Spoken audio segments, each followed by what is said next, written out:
Hi, இன்றைக்கி சூப்பராக ஒரு முட்டை கொத்து தோசை தான் நம்ம பார்க்க போகிறோம். இது சட்னி சாம்பார் இல்லாமல் கூட சூப்பராக நம்ம சாப்பிட்லாம்.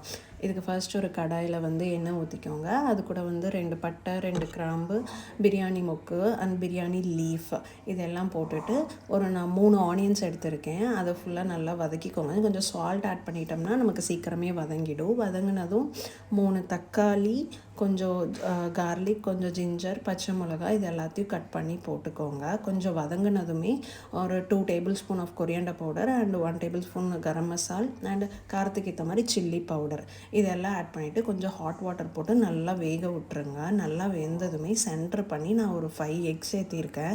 இதை நல்லா ஸ்க்ராம்பிள் பண்ணணும்.